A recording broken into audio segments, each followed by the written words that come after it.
Hi, welcome to Ikons. I'm your host, Waltz Med, and we're going to do another show, the fourth show in a year of California rare fruit growers.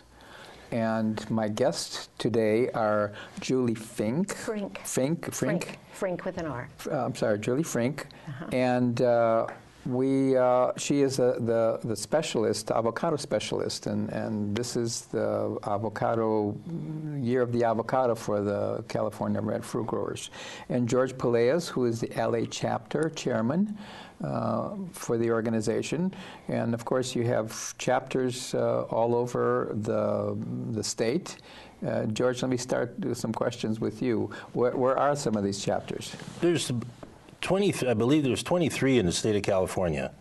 We're also in Arizona and a few other states as well, and we've extended it internationally now, where we're not just here in the indigenous to the United States or to California. And the way I found that out was when we had our photo shoot. Photos came in from all over the world. Wow. Yeah, with a membership that well, it exceeds 3,000 now. Well, and of course, now that we have the internet, they can access your organization online anywhere in the world. Yeah, anytime too. Yeah.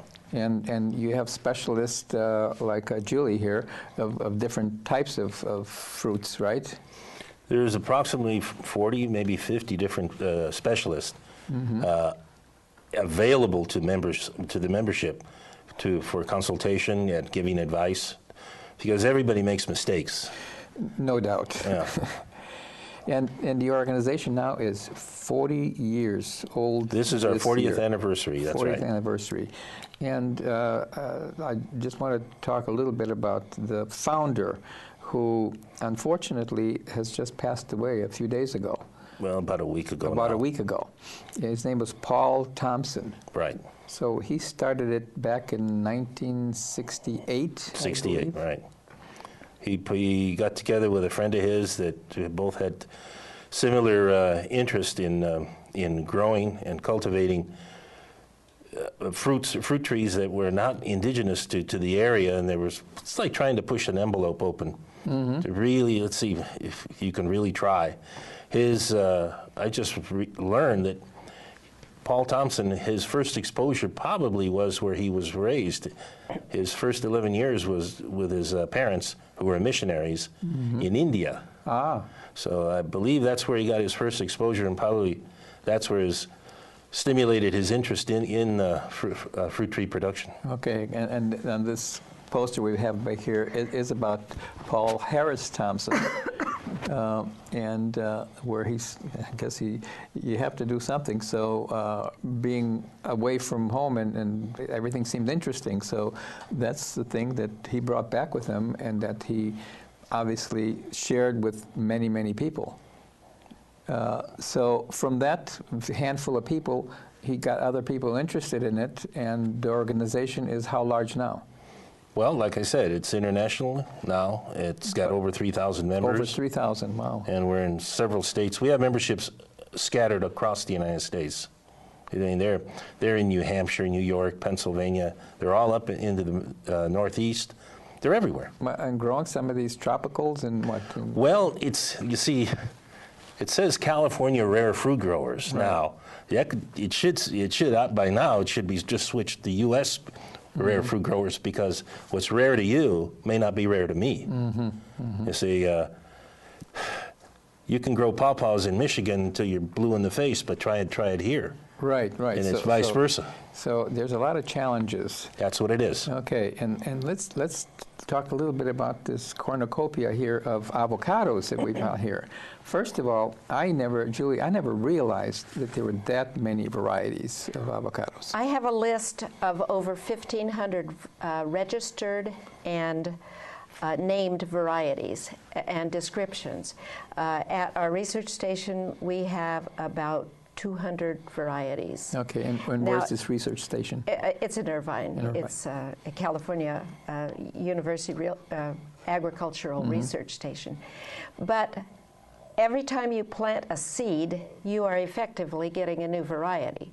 So you see, you could start thousands of new varieties every day if you wanted to. Okay, let me see if I can understand that. I mean, obviously, because I've started avocados from seed.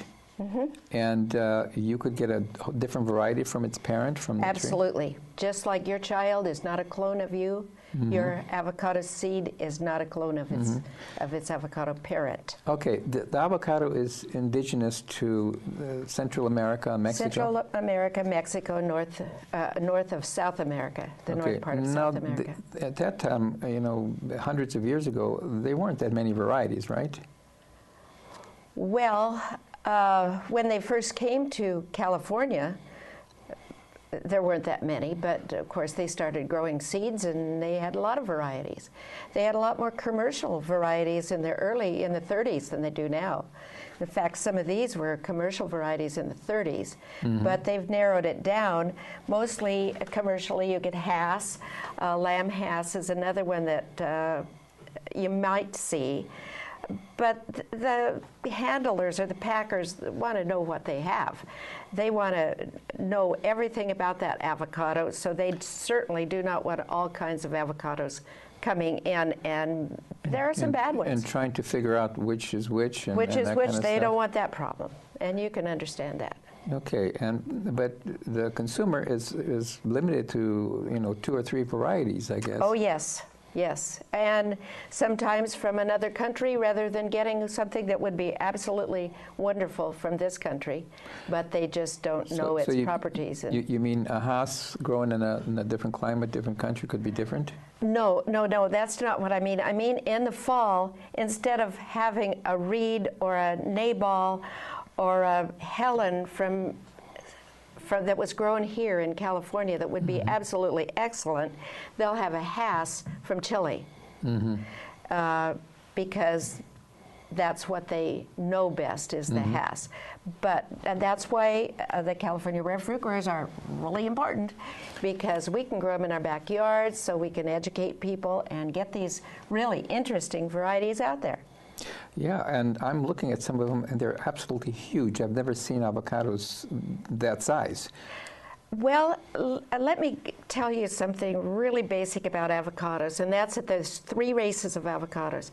There's the Mexican race, which are not here at all because they are not in season. They bloom in the spring, and in the fall they have green or black, different shaped, but they are fairly small, have a smooth, thick skin. Those are the Mexican avocados. The leaves are different. They smell anise. Anyways, about 8-9 months to maturity. Then there's the West Indian avocados. They grow in the very tropical areas. They get very large, and that's when you get people from Brazil saying, oh, wait, you should see our avocados. They make yours look like little whatevers. Anyway, they're big, but they're the watery ones. And they also have a smoothish skin. And then we have the Guatemalan avocados, and they take 1.5 years on the tree, but they develop a lot of oil. So if all of these will cross-pollinate and breed with each other.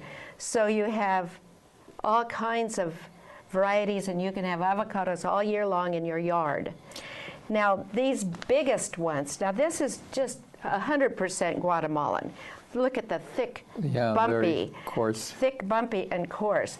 And as I said, we had no Mexicans avocados. Nimlio, 100% Guatemalan. A lot of these, you can just pick them out, and they're bumpy and thick-skinned. Some of these, this one I would guess has a little bit of West Indian in it because it's big, smooth, and because it's breaking down, where the Guatemalans, we wouldn't pick those. I wouldn't pick them until after September, 1.5 years on the tree. So then they have different maturity times, just sort of like apples and other fruits. Yes, that's why I told you. Well, they're so much different than apples because you don't have any apples that are 1.5 years on the tree or 6 months on the tree. That's true. And the Mexican avocado race, if you eat the leaves, you're okay. You can use them in tea. You can use them in the leaves. The leaves, but the Guatemalan leaves are very toxic. They will kill you. Wow. So you've got to really know what differences are between the different varieties. Vast differences. But they will all cross, and you see little characteristics from each race in the avocado that you have. Hass, 85% Guatemalan, 15% Mexican. Oh. And that's why it's 1 year on the tree instead of a year and a half. Now, when you can buy avocado oil at the store. Yes. Now, is that of any particular variety, or? It would probably be a Guatemalan because they are the oiliest. I see. And that's where you'll find most of this particular variety growing. I mean, do they grow any of it here in California, other than at your station? If you want to grow it, you can grow it. The ones that we cannot grow well are the West Indians because they don't blossom very readily. I've got a couple I have not seen blossom. We've got some that are probably 50% Guatemalan, 50% West Indian, and those flower and fruit. Now, tell me, I mean, because there's a lot of people that you can find at nurseries avocado plants, trees, you plant them in your backyard. I mean, are they difficult to maintain? Do you have to wait years before they start producing? Well, if you get one in the nursery and you take good care of it, you should get production pretty quickly. And that, again, depends on the variety. A lot of people are now buying holiday. This is picked just so it could be here. It is no more mature than anything. This one I would not pick until September, and it would be larger than this. People pick them too early because they think they're big enough, but they're not good yet. What was your question again? Well, I got off the difficulty of... Oh, yes. What I was going to say is if you get this avocado tree, don't take the leaves away from under the tree. They need every leaf that falls to stay there. Little pieces of wood break off and fall down. They need to stay there. You need to grow that avocado tree on a rise. If you grow them up above the ground level, all of mine are above ground level. My yard looks like, just mounds. Because the thing that will kill them the fastest is poor drainage. They like lots of water, but they like it going through. They are a jungle plant. So people treat them like a desert plant or like a tidy, try to keep the ground clean. I see. They're going to soon get dead leaves and not have They'll wonder what's going on. Yeah, yes. And I've had it happen quickly where somebody has said, oh, my wife or my husband, whoever's the neatnik, had me clear all the leaves away, and the leaves just droop and look sick quite quickly. So in other words, people that want to have an avocado tree, they better take that into consideration. They better build that ground up with all kinds of leaves and mulch. It keeps the hot off of the roots, which are right under the soil level and are very tender. The roots are feeder roots. Surface. They're not. I mean, just below the surface, not deep. Yes, they're not deep at all. There may be a taproot on some of them, but the feeder roots are all in the top part of the soil, and that cover of leaves keeps them cool when it gets too hot, keeps them warmer when it gets too cold, keeps them from being stomped on, and it discourages people digging and planting other things under the tree that will also kill those roots. So the roots are the most important part of the tree if you want a good, healthy tree. Interesting, because I mean, there's a lot of things to take into consideration if you want to be successful with an avocado tree. Yes. And how long do they live and produce? There are trees that came up in the early 1900s, like 1905, 1906, still alive, still producing huge, massive critters. Well, when they're that massive, I imagine they don't have to be quite taken care of that gingerly, because they've got such an extensive root system. I might argue with you, because I know at the Huntington Library, they had all these old trees, and they put in a parking lot around them, and the trees didn't like it. So Well, they stopped the drainage, I guess. Yeah, There's, and the plus the protection. runoff, that's coming off of the parking lot. and cement gets hot. Yeah, yeah. And they don't have a food source draining into. They're no longer treated like a jungle tree. Okay, and again, just since the green scene is one of the things that we're all talking about, seems like the avocado tree with so many leaves and everything is a perfect tree because it has such broad leaves. Not just for shade, but for production of oxygen, consumption of carbon dioxide. Is that a good tree for people to be planting? I think it is, of course. It wouldn't be too good to plant really close to your pool because you get leaves that drop. Right. But then other trees do that also. Yeah. So I might mention there are different shapes of the different trees. Oh, okay. Now And that's important. important because, for instance, holiday is a small tree. If you have a place just about all the room you have is about here, you might want to think about that one. Another one is reed, which I do not have today, which is a narrow tree and produces wonderful fall fruit, which is the reason I don't have that today. And then if you want year-round fruit. So you have to think of year-round and different varieties then. Different varieties Now, and what room you have. where would one get this kind of information? If I go to a local nursery, would they be able to tell me they got a few different varieties of avocados and when they mature? Or do I go to the I think you better check CRFG website? I would check the CRFG website. I don't think this information is out there too much. Mm-hmm. And George, let me pose these questions, a couple of questions to you, because I know, in maintenance and care, that you also instruct people, and even high school kids, on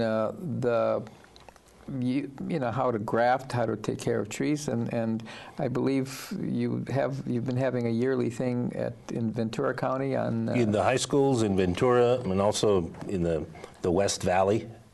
We get a few volunteers, about at least 6, and we make the journeys to the different places. They're pre-scheduled, of course. Right. Yes. And most of these schools have an agricultural or a program there as well. So it's just part of it. And okay, and how are you received? I mean, are the students enthusiastic? I mean, are they? for the most part, yeah, they are. It's there's always a joker in the group. Come on, that's part that's of it. to be I expected. used to be one. Come on.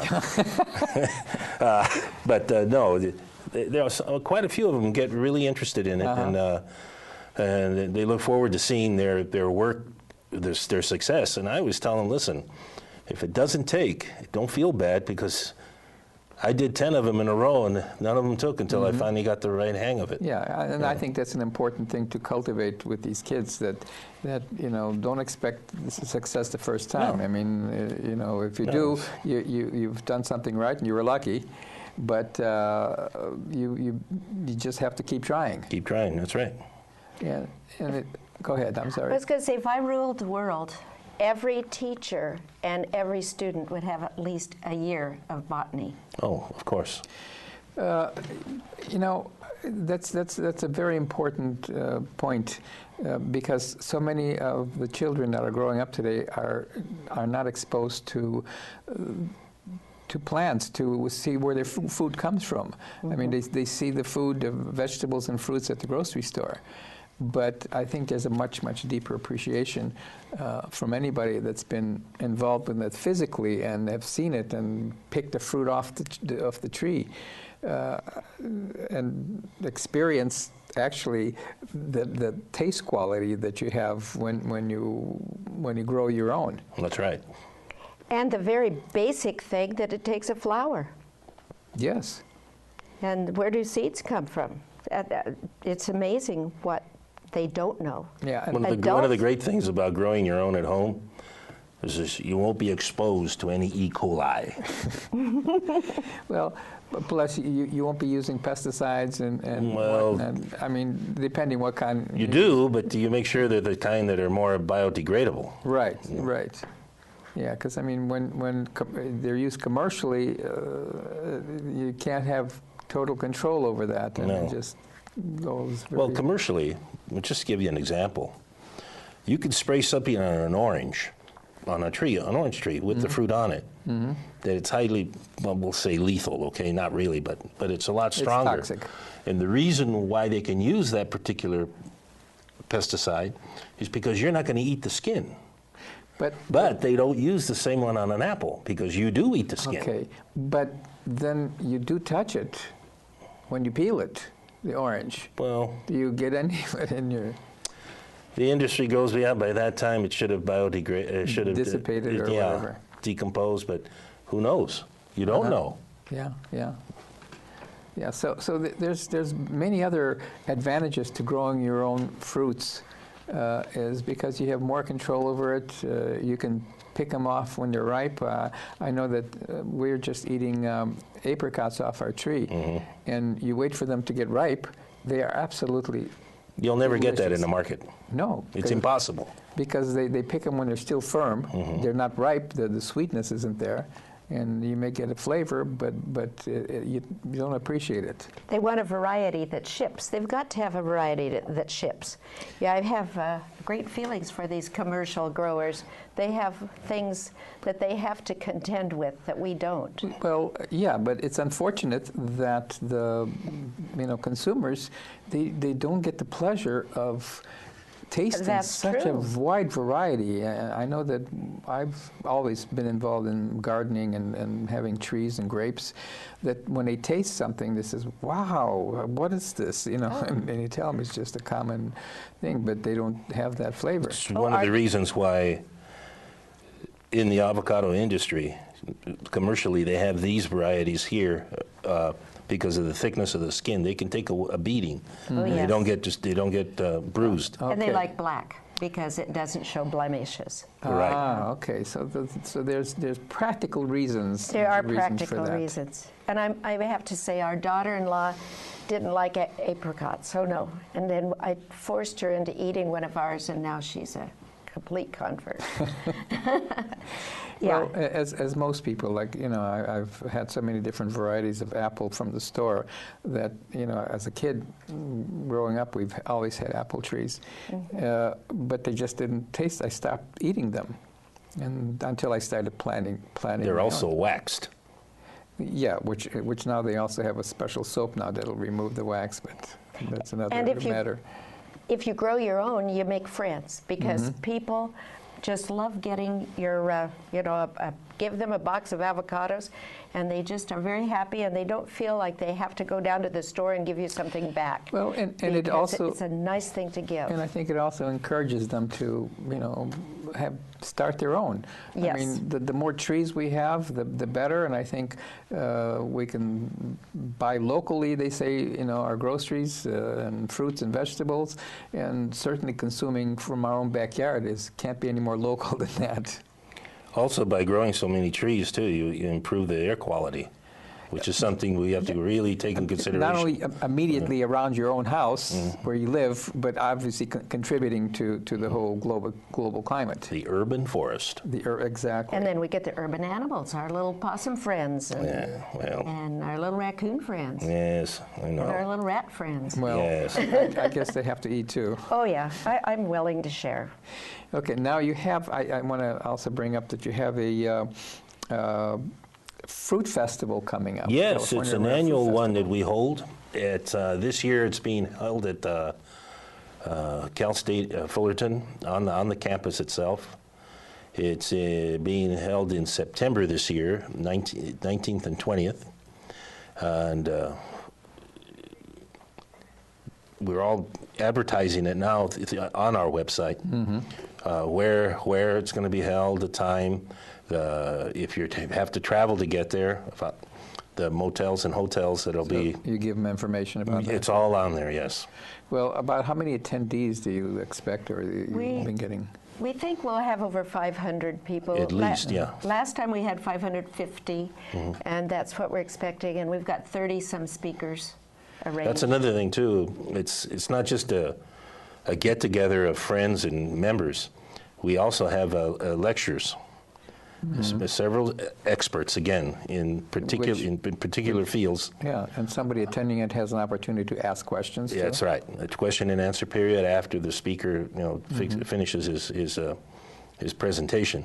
I guess most of the people are somewhat local, or do you get some people from? Oh, no, they get people that do an extensive travel. That's why I say on the website itself, they advertise the accommodations where you can spend the night. And so tell me, do you get to taste some of these fruits? There is a taste testing as well. Oh, wow! So you can actually taste the fruit before you decide you're going to put the effort into that, and they usually have plant sales as well.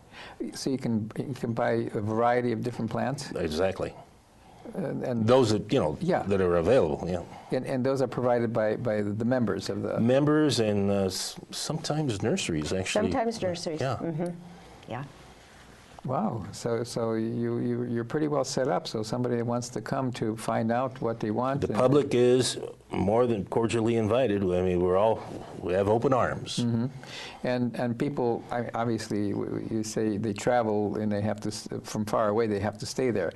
But locally, I mean, is it advertised locally? It is, and we also hold tours to different gardens that are. For example, this year it's your chapter, the Orange County one, and they toured the different members' backyards, for example, or orchards, or even nurseries as well. Okay, and of course this gives ideas and inspiration too.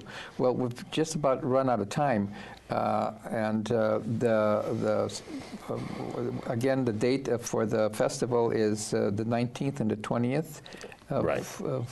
September. 19th, 20th September. Again, Cal State Fullerton. But all the information is being, is on the CRFG website. Because it's actually more than that.